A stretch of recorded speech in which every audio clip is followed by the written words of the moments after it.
Okay, so good morning, my dear students. Welcome to our virtual class for this morning. Let me introduce myself to you. I am Maria Ana C. Robles, your online learning coordinator or your OLC. I am one of the faculty members of College of Arts and Sciences at AMA Malolo City, Bulacan. Okay, so for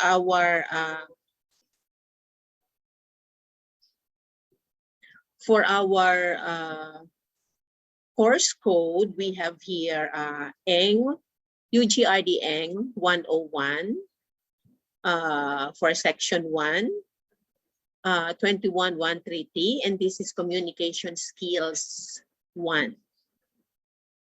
And our topic for this morning is developing a paragraph using classification, comparison and contrast, and causes and effects. Okay, so for our learning objectives, we have here at the end of the discussion, we will be able to distinguish between among patterns of development in writing across disciplines. Number 1, exemplification or classification. Second, comparison and contrast. And then third, causes and effects. And then give examples of such paragraph development. Okay, so let us now begin by discussing developing a paragraph using classification or exemplification. Now, classification paragraphs group items into categories to establish a clear distinction. Now, if the topic encompasses a large body of information, one effective way of elaborating it is through classifying things of distinct features into groups or classes. Now, this will help in better management of information and a logical arrangement of the subtopics related to the main idea or to the main topic or to the main one. Now, classification groups items into categories to establish a clear distinction between related or similar ideas. Now, similar items are grouped into categories for the readers to better understand and analyze the material at hand. Now, in developing classification paragraphs, the following guidelines are worth noting for. Okay. Now, finding the basis for classification. Now, classifying things may not always be necessary in developing paragraphs. Finding the basis for putting items into categories must be made clear before it is done.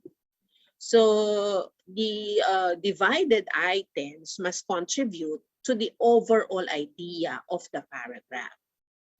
So making distinction or making distinct categories, the ideas you have gathered may be directly or indirectly related as your piece constantly revolves around one general idea or main idea. However, in classifying specific items into categories, there must be variation or a clear line separating each group so the readers may know the importance of grouping these items into such classes. Now, make sure the classification has a useful purpose. Because once you have created distinct categories for the items in your paragraph, make sure that this classification will serve an important purpose in fulfilling your goal at the end of the written work. Okay, so in developing classification paragraphs, Chongson in 2016 noted of these three main principles. So there should be consistency, exclusiveness, and completeness. Okay, so let's discuss this one by one. The first principle of consistency. Now, logical transition of one sentence or paragraph to another is significant in keeping the attention and achieving understanding of your written work.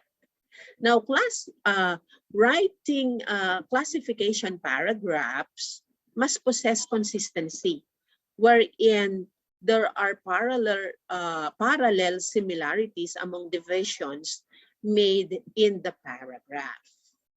Now, this will help the reader further analyze why the divisions were made and what purpose it serves in the exploration of the main topic. So there should be consistency, okay? And then, next is exclusiveness. Now, the intent of dividing items into groups is to mark distinctions among each. Now, exclusivity states that there must be no overlapping or repetition of classes or groups for the specific items identified in the paragraph or in the paragraphs. Now, they must belong to one class only in order to avoid confusion. So that is exclusiveness, okay? And then there should be completeness, okay?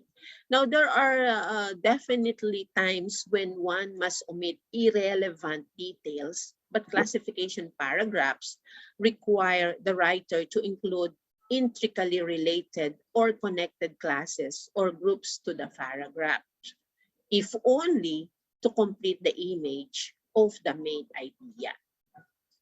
So again, there should be consistency, exclusiveness, and completeness. Okay. Now I have here sample classification paragraph. Okay. About dancers. Okay.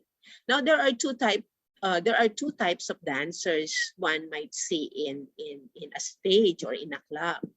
The first is the expert, and this dancer seems to know all the right moves to all the songs, whether it is hip hop or a classical dance, such as the two-step or waltz.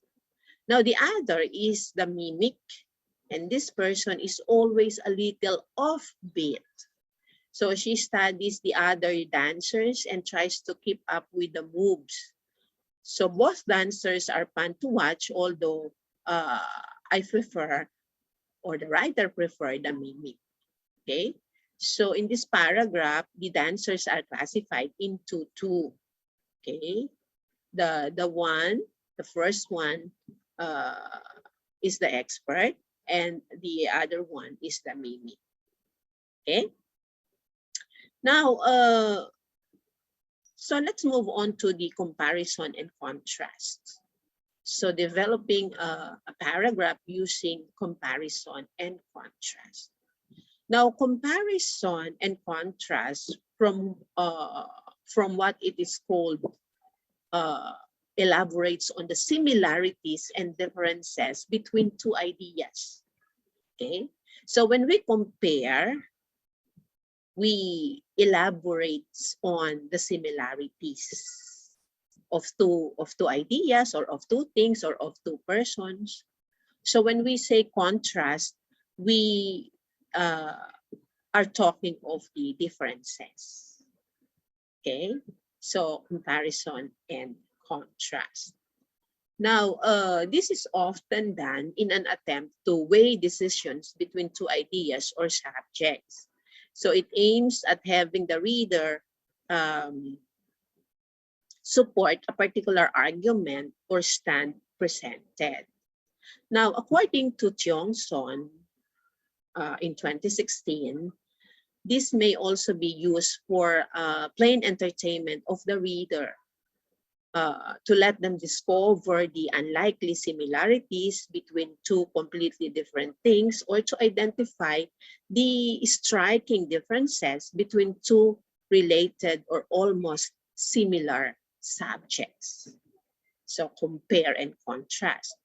Now, one technique in writing this type of paragraph development is analogy. Okay, so what is analogy? So analogy, according to Dagdag in 2010, it is a special kind of comparison because it compares items that are usually considered quite different in most aspects.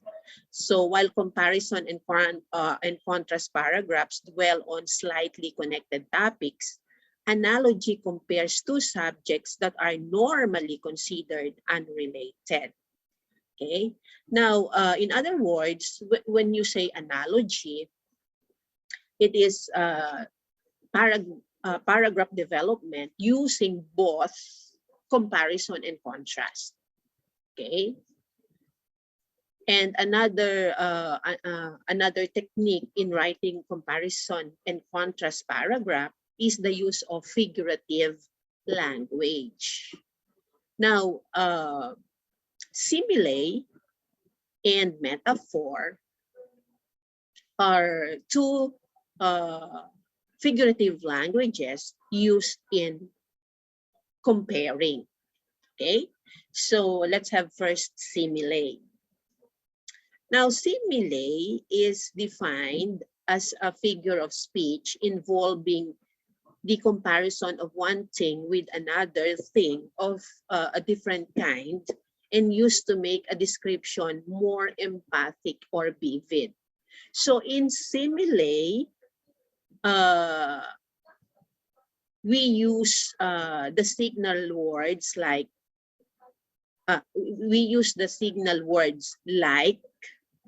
or as.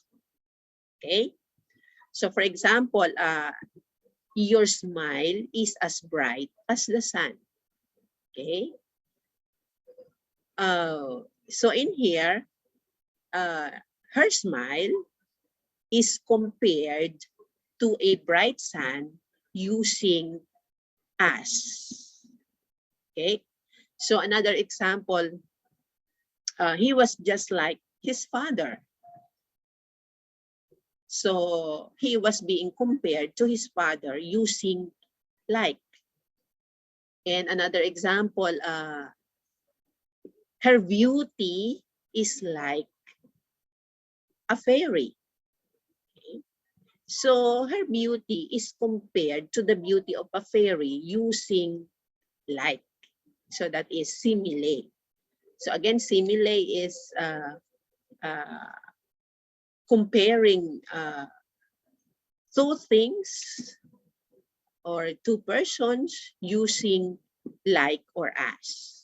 Okay, so another one here is metaphor. Now, metaphor, on the other hand, is defined as a figure of speech in which a word or phrase is applied to an object or action which is entirely applicable.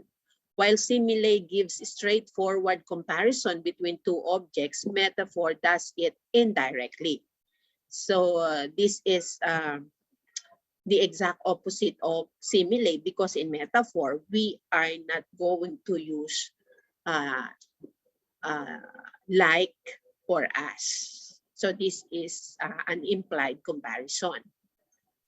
For example, time is gold. So it is time is directly compared to gold.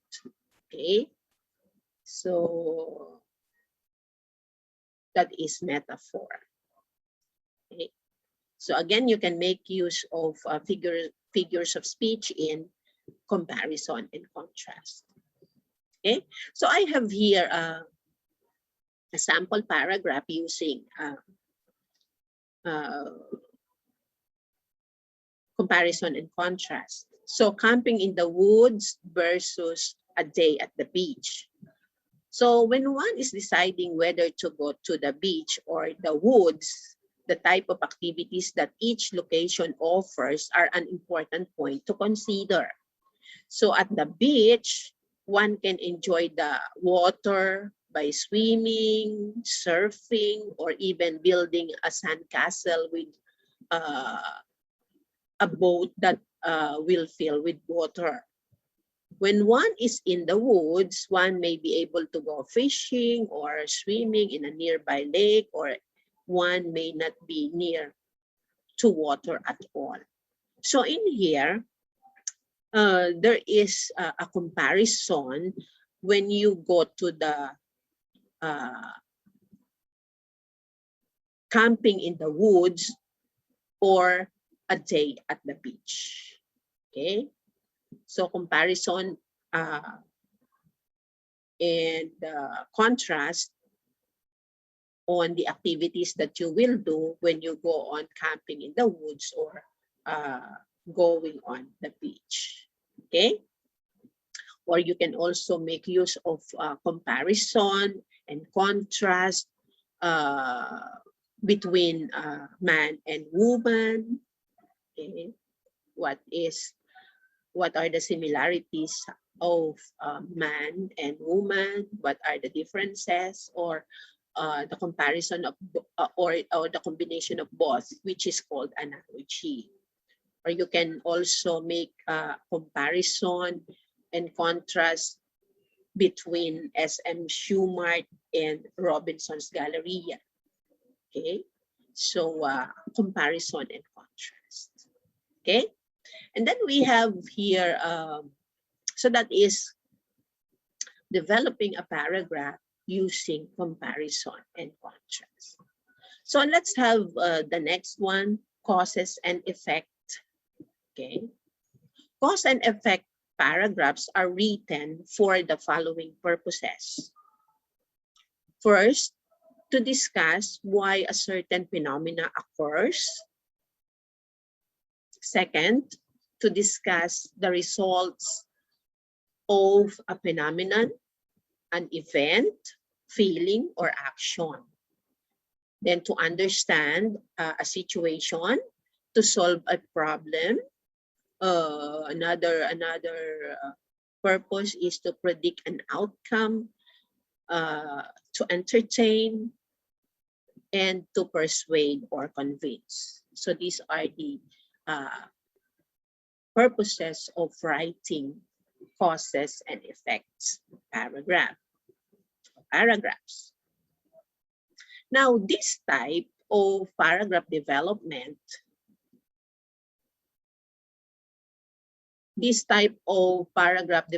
technique requires unity in its paragraphs.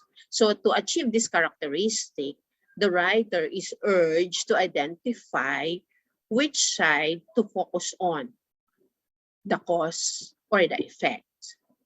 Now, having this point, the writer will be able to create the succeeding sentences and details with this in mind. So the link between the causes and effects will serve as the controlling idea of the essay. So a coherent arrangement of ideas will also help in establishing ease in comprehension of the readers. Now, there should be a limitation on the number of causes and effects highlighted. Now, set logical boundaries to your scope. You must also decide if causes and effects can or has influence on each other, or if there are individual causes and effects. Okay.